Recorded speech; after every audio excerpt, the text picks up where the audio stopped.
কোনটা দেখো, ওইটা দেখো।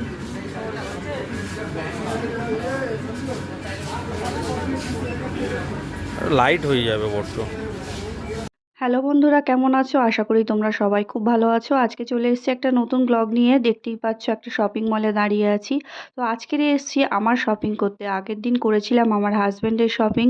তো যেহেতু ছুটি ছাটা তেমন থাকে না, সপ্তাহে একটা দিন ছুটি থাকে, পুজোর আগে তেমন আর ছুটির স্কোপ নেই। তো সেই কারণে আজকে সন্ধ্যাবেলা আমি চলে এসেছি বাজার কলকাতায়। আমার বাড়ি থেকে খুব কাছেই, ছেলেকে রেখে এসেছি আমার জায়ের কাছে। তাই হাতে সময়ও খুব অল্প, বুঝতে পারছো, ঠিক আগের দিনের মতো। তো সেই কারণে কুর্তি একদম নিচের ফ্লোরেই ছিল, উপরে আমাদেরকে উঠতে হলো না, একদিকে বেশ সুবিধা হলো। তো আমি প্রথমে ঠিক করে গেছিলাম একটা ব্ল্যাক কুর্তি নেবো, কিন্তু ব্ল্যাক কুর্তি একেবারেই পছন্দ হচ্ছিল না।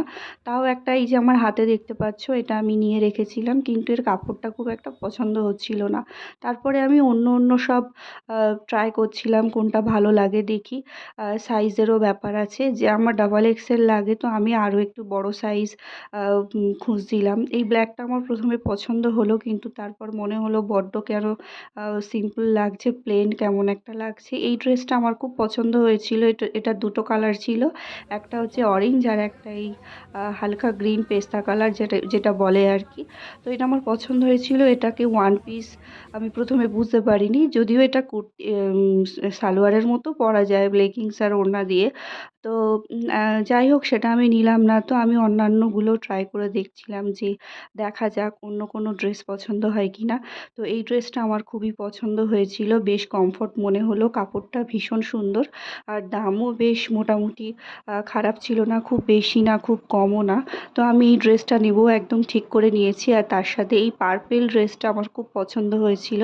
পার্পেল কালারের আমার কোনো ড্রেস নেই। শাড়ি প্রচুর আছে, কিন্তু কোনো কুর্তি নেই, সেই কারণে ফাইনালি আমি এই দুটো কুর্তি পছন্দ করলাম।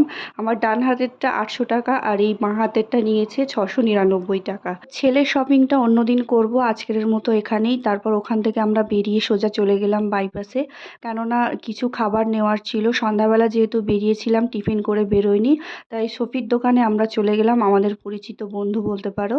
তো এইখান থেকে আমরা রোল অর্ডার করে দাঁড়িয়ে অপেক্ষা করছিলাম, আর দুটো রোল নিয়ে সোজা বাড়ির পথে রওনা দিলাম। তো চলো, দেখা হচ্ছে আবার নেক্সট ব্লগে। ভালো লাগলে লাইক কমেন্ট শেয়ার করো, এবং সাবস্ক্রাইব করতে কিন্তু অবশ্যই ভুলো না।